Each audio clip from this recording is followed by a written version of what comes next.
I set out on this journey with a hunger, a craving to dive deep and question the sensory reception and perception of artistic practice within the mind of an active interpretator.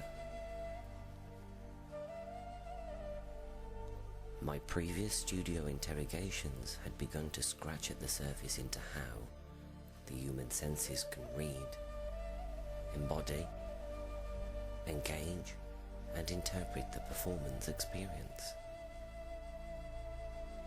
But I wish to explore further the effects and power that theatre and performance can invoke.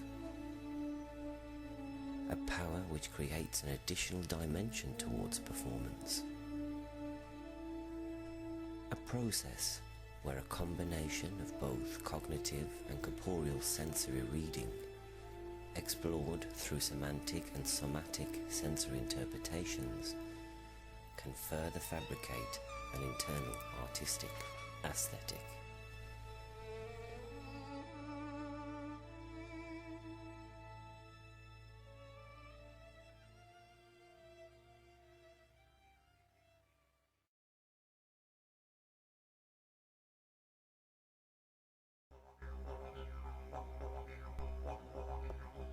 I initially, and to some level still believe, my work lies on the fringes of total theatre,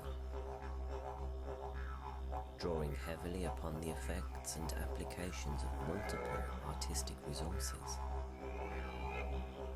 However, on reflection, these resources are evocative tools which can be implemented to provoke and nurture emotional states of being and internal imaginative landscapes.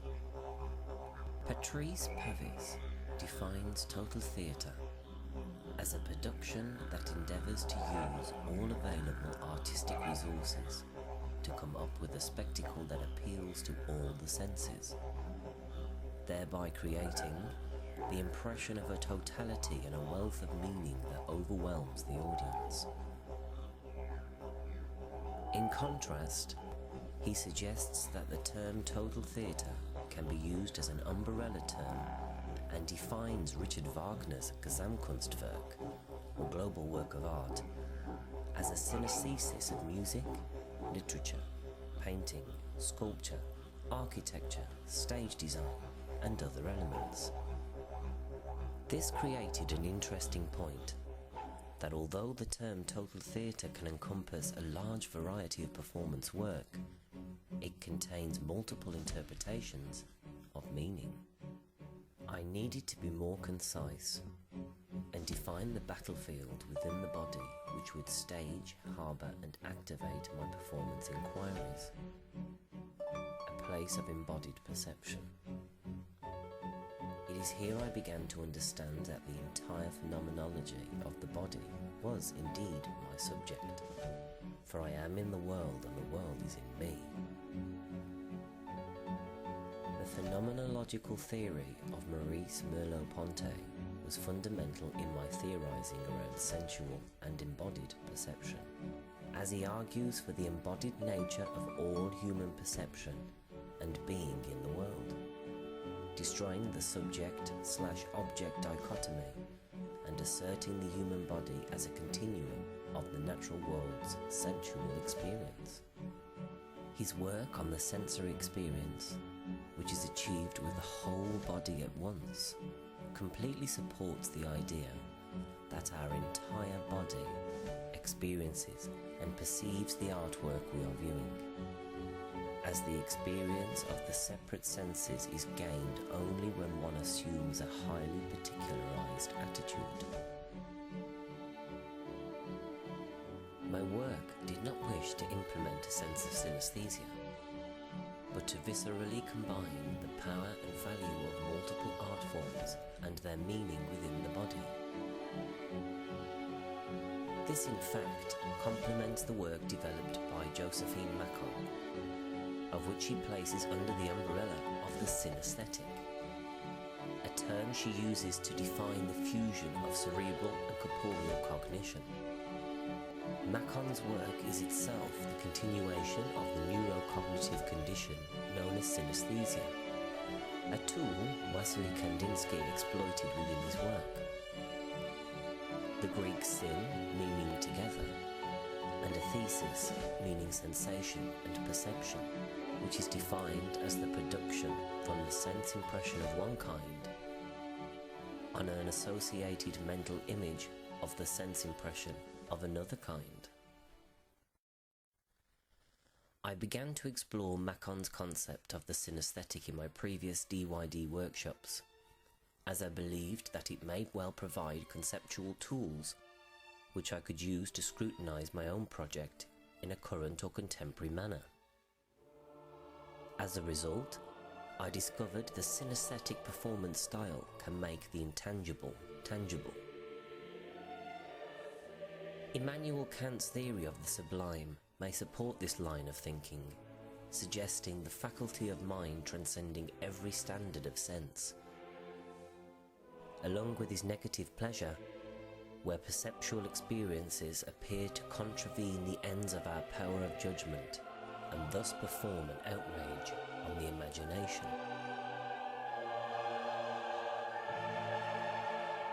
By exploring the cognitive and corporeal effects of different artistic resources, I had unearthed themes which complemented both the genre or mode of performance and aspects from writing surrounding the subject of total theatre, the majority of which fell under 3 categories, and would later provide a process of reviewing the artwork produced in my reflection space.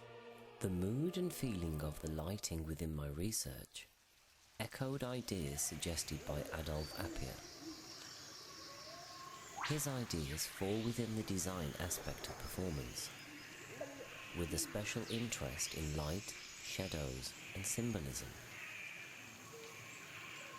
Within his design for Wagner's Parsifal, Act 1, Appia demonstrates his vision of total theatre with the use of light and shadows blocked by 3-dimensional trees. For he is quoted as saying that we shall no longer try to give the illusion of a forest, but the illusion of a man in the atmosphere of a forest.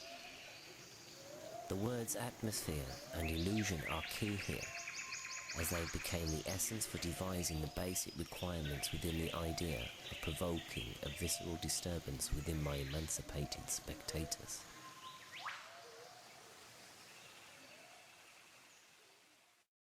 Wassily Kandinsky believed spirituality or inner necessity had been lost in the modern world, and although his plays were never produced within his lifetime, to me they seemed so far ahead of his time that they formed a basis of context for my individual performance.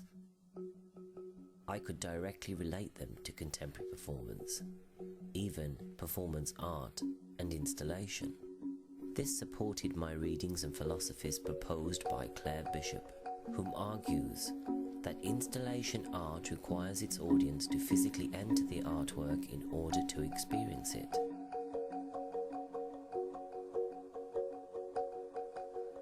This complements my failure of using one large group tent. I needed to divide the audience into 3 small tents, allowing my experiences to remain as an individual and not as a collective. They became free to respond to the stimuli that was presented, not completely isolated, as 2 other individuals would also be present in the space. Richard Wagner's writing of the Gesamtkunstwerk wanted to create a clear performance, one which encompassed the expression of folk legend produced via abstract forms to suggest a universal humanist fable. He believed each area of the arts should remain subordinate to a common purpose, which is a humanist fable produced via multiple theatrical techniques, art forms, performance styles, and thus creating a theatrical spectacle. This echoed my notion of viscerally combining the power and value of multiple art forms and their meaning within the body. I also began to realize the narrative possibilities which the world of sound and music possessed. Although most of my soundscape would not be live and present at the time of performance, I used a soundscape to implement a series of events, very common to the human experience, which independently contained their own essence and personal journey to those listening. Kandinsky once expressed the communion between artist and viewer as being available to both the senses and the mind. This provoked me to provide a space external to the original event and allow for active artistic reflection rather than conversation. My audiences here could combine both cognitive and corporeal understanding in a relaxed, expressive and individual manner. But this notion became problematic, as I could not be present during the moments of reflection and thus were left with countless beautiful images and sculptures which held no real context other than that of the individual experience my active interpretators had witnessed.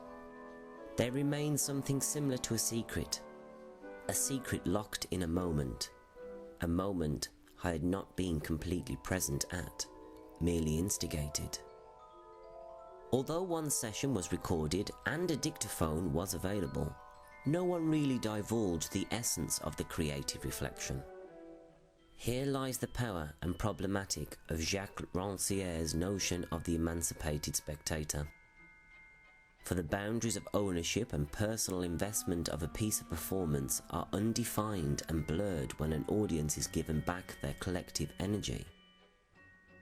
However, following the philosophy of Anton Ortord and allowing my audiences to abandon the constraints of spectatorship and assume a more inclusive and consumed role within the piece, I could create crucial elements within my work that ran alongside the personal investments of my audiences, thus providing further suggestions and a sense of power, mysticism and excitement within my work. Although both audience and myself had commenced this journey from the principle of equality, their own internal rendering and translations of the piece created a void which I could only suggest and entice towards fruition. Their own individual translations and stories remain as just that, internal, individual, and fleeting in a passive moment. The feedback, therefore, could not provide me with conclusive responses, only groupings of similarities, as elusive and free as the very event I had devised for the festival. This notion of the audience's free involvement and investment into the piece needed to be well balanced against how much action and direction I inserted throughout the event. I needed the audience to almost lose themselves in the piece and not to have me guide them physically through a series of stimuli. I became a conductor of the senses rather than a director, as well as a source of sensory stimulation than that of a performer. The role I created seems difficult to define.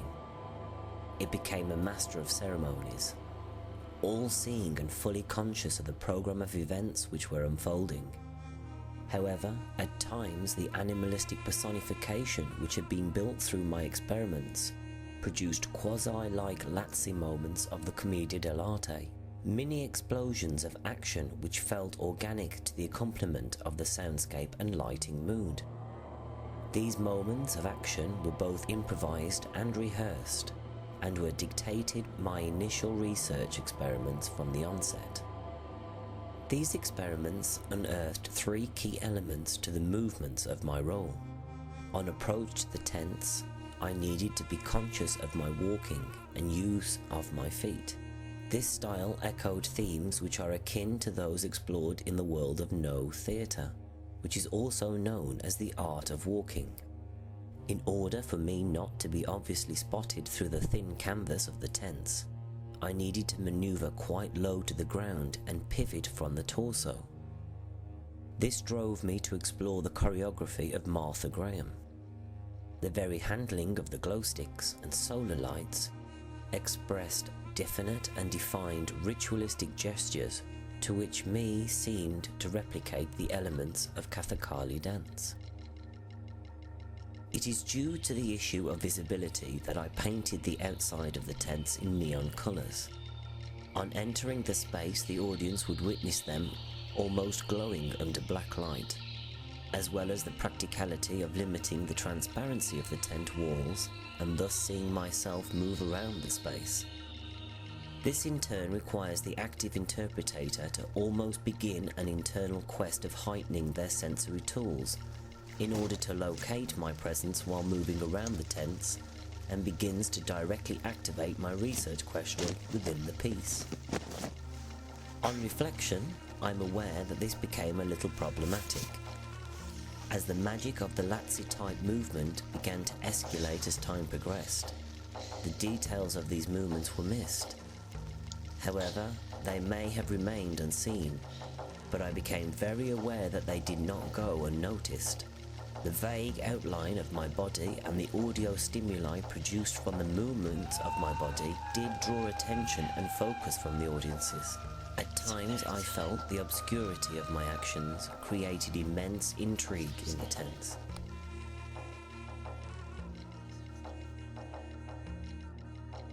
My level of engagement with each tent needed to be minimal if I were to slowly escalate to a point where a liminality in the senses could be provoked, or rather a visceral disturbance or ripple of my audience senses.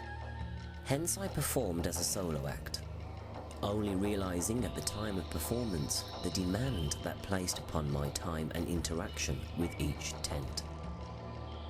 Visceral performances may be hard to define as a genre due to the fluidity of the forms they explore, but the human body is the primary force of signification, and I believe my work reclaimed the verbal as a visceral act. Consequently, this style enables practitioners and audience members alike to tap into pre-linguistic communication processes and engage with an awareness of the primordial via such sensory stimulation as perception. By forging together, in a non-aggressive manner, the themes explored in this video, I was able to devise an event which would escalate over time and project an active interpretator into the world of their own imagination and internal experiences of synesthetics. This journey, however, did not seem to always provide a consecutive and repetitive series of results. Not all experiences encompassed my desired effects, as the response seemed somewhat lucid and too free. My desired moment of creating the visceral disturbance tended towards a higher state of fear from which I had initially intended. A moment which altered the process where the audience questioned the experience of their own sensory tools and instigated an internal questioning of how we sense and perceive the world around us. Fear was an obvious form of approach to heightening the senses almost immediately. However, a slow teasing and almost playful approach would allow for immediate reflection and interrogation of their own personal experiences. This was my initial intention, but became a faded reality when a technical error resulted in the lack of lighting and projection upon the tents during my second day of performances.